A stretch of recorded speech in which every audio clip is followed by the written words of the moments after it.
这日本首相岸田文雄啊，突然就去访问了基辅，日本打这个外交闪电战。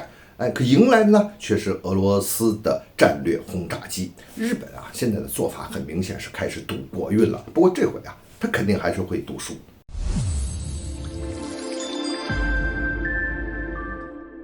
欢迎来到张斌观察，我是张斌。岸田文雄借着去访问印度的时候，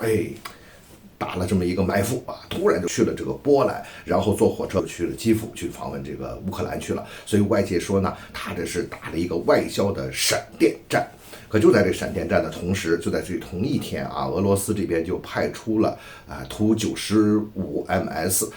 战略轰炸机，派出这个苏30 SM 和苏35的这个战斗机进行护航。俄罗斯还特别强调啊，是在日本海的中立水域的上空执行这个例行的任务，在这个地方飞了7个小时啊，这很明显是飞给日本看的。而且我们注意这个消息啊，这个消息呢是俄罗斯的国防部发出来的，还配了各种图片，这是非常官方的权威的消息，就是要把这个声音弄得大大的。而且他特别强调说，我们这是一种例行的一种任务，比如说我们还在黑海，在波罗的海，在北大西洋上空，我们都会有这种例行的任务。但实际上我们看得很清楚，这就是在针对日本的。你想啊，俄罗斯这里边还提了一个黑海啊，北大西洋上空啊，还有波罗的海上空，这地方都是俄罗斯认为这是有接近于敌对国家所在这个空域。那现在在日本上空，那很明显把日本就划入了这个敌对国家的范围之内，对着日本就去了。俄罗斯搞这么一次这种战略轰炸机啊，在这个地方飞了这么一圈之后，一个呢也是对美日韩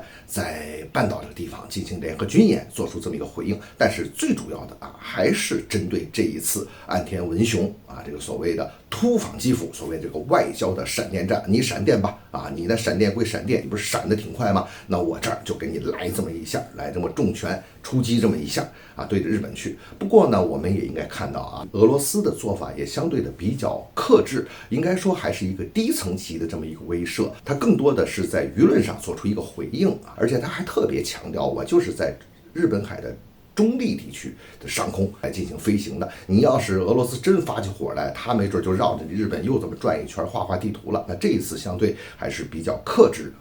那日本呢？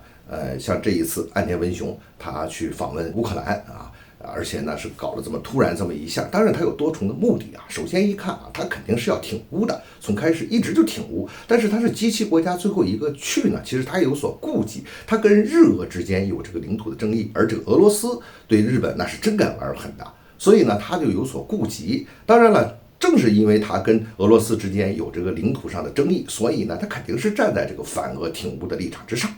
另外一个我们可以看啊，第二点，日本这个做法其实更重要的呢是和美国是和西方保持一致，形成统一的政治战线，这个是非常非常的重要的啊。而且作为日本来讲，虽然有国内的原因有岸田文雄这届政府的一些具体政治需求啊，但是根本上来讲啊，他还是想在寻求一种政治上的突破，就是日本能够介入国际事务，特别是能够介入这种正在进行军事冲突激战区的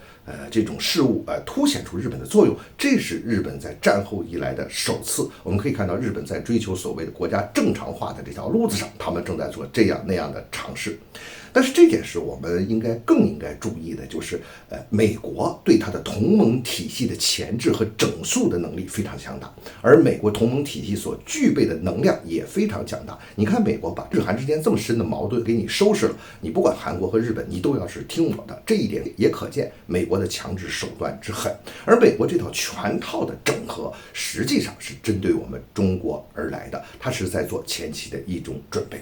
作为日本来讲啊，他现在呢把自己紧紧的和美国捆绑在一起，你说他看不明这个形势，看不明白现在这种趋势吗？美国在遏制针对中国的趋势吗？当然看得非常清楚了。但是日本有一个判断，就是在中美之间啊，美国的这种对抗、这种遏制，对中国的这种针锋相对啊，那在这种激烈的竞争，当然美国叫竞争啊，最后的结果呢，他认为是美国会胜出的，所以日本要紧紧地靠在美国的身上，这不就是拿自己的国运、拿自己的命运去赌嘛，对吧？日本你又搬不到大西洋去，你又成不了欧洲国家，又成不了美国的国家，你永远会在亚洲啊。那么你亚洲与自己的邻国为敌，特别是与像中俄这种这么大块头的邻国为敌的话，这个战略上你是个大败笔，你这是根本的方向性错误，你不是赌国运吗？这日本呐，从历史上来看是逢赌必输，在这种问题上，日本吃的苦头不少。未来他如果按这条路子走下去，肯定还是要吃大苦头的。